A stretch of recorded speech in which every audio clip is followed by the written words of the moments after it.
वादाला तोंड फुटून आता जवळपास महिना दीड महिना होत आलाय. आता ह्याच्यावरती साहेब आणि म्हणजे डीसीएम सीएम सगळेच आमची तिन्ही मंडळी त्याच्यावरती चर्चा चालू आहे. असं आम्हाला आता दिसतंय की ह्या आठवड्यामध्ये हा विषय संपायला पाहिजे, कारण बरेचसे दिवस झालेले आहेत आणि येत्या या 3-4 दिवसामध्ये संपल असं दिसतंय.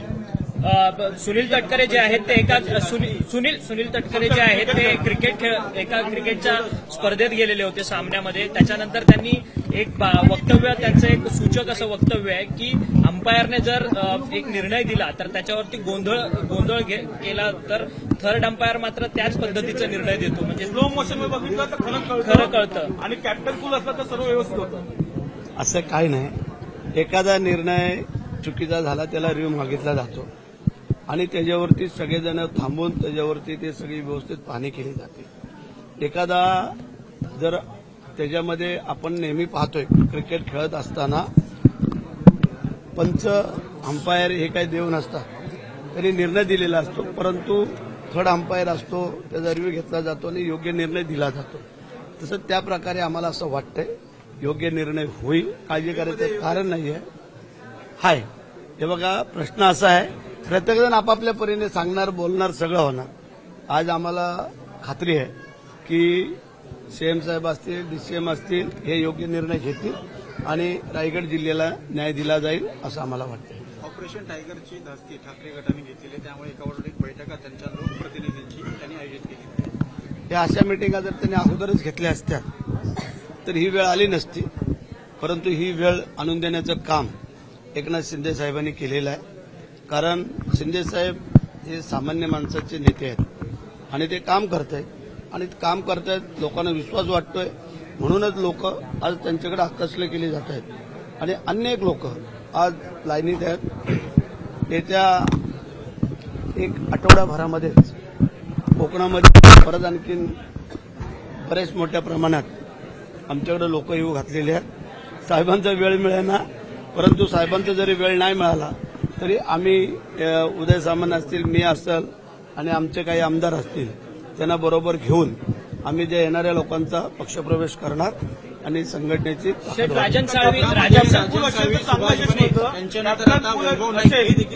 यश मिळतं असं वैभव नाईक यांची चर्चा चालू आहे. सगळ्याच गोष्टी तुम्हाला एकदम उघड करून आम्ही पण नाही सांगणार, काही गोष्टी गुप्त पण ठेवाव्या लागतात, परंतु योग्य वेळेला तुम्हाला ते सांगितलं जाईल. पण सर राजन साळवींवरती एसीबीची चौकशी होती, त्यानंतर त्यांचा शिवसेनेत पक्षप्रवेश. आता एसीबीची चौकशी जी आहे ती वैभव नाईकांवर सुरू आहे, मग त्यांचा पक्षप्रवेश होईल असं काय नाही. चौकशी झाली म्हणजे काय तो आरोपित झाला अशातला भाग नाही आहे. चौकशी जी काय त्याला ते सामोरं जातील आणि त्यातून जे काय निर्णय होईल ते आम्ही करू. सर कॅप्टन कूल असेल तर चांगला यश मिळतो सर, असंही तटकरे म्हणतात. कॅप्टनचं कूल असेल तर चांगला यश मिळतं. ठीक आहे, आता यश आणि अपयश हे काय होतं हे आम्ही महायुतीतून दाखवून दिलं होतं. आता महाराष्ट्रामध्ये त्यांचं काय राहिलं होतं आणि काय नाही, फक्त रायगडनेच तेवढी आम्ही लाज राखली, एवढं लक्षात ठेवावं. दळवी साहेबांनी विश्वास व्यक्त केलाय की आता आठवड्याभरात पालकमंत्रीपद हे तुम्हालाच मिळणार आहे. आता शुभमुहूर्त कधी निघणार आहे, नेमका काय निर्णय होणार आहे, कधीपर्यंत बाकी आहेत आमचे सहकारी मित्र, त्यांना वस्तुस्थिती माहिती आहे आणि कधी कधी आपलं मन पण सांगत असतं, त्याप्रमाणे आम्ही बोलत असतो. आम्ही सरळ मार्गाने चालणारी मंडळी आहोत, वाकडे तिकडे वाट करत नाही. जे असेल ते स्पष्ट बोलायचं आणि पुढे चालायचं, एवढे काय त्याच्यावरती काळजी करायचं कारण नाही आहे. परंतु एक वस्तुस्थिती आहे की रायगडमधल्या जवळजवळ 70% लोकांचं म्हणणं आहे की भरत शेठ पालकमंत्री व्हावे, ही त्याने इच्छा प्रकट केलेली आहे. कोकणातल्या आमदारांची आज महत्वाची बैठक जी आहे उपमुख्यमंत्री एकनाथ शिंदे यांच्या उपस्थितीत पार पाडणार आहे.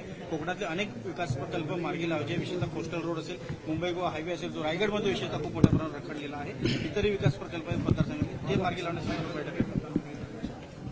येणारे अर्थसंकल्पीय अधिवेशन आहे. आम्ही निवडणुकीच्या अगोदर बऱ्याचशा लोकांना काही शब्द दिलेले आहेत.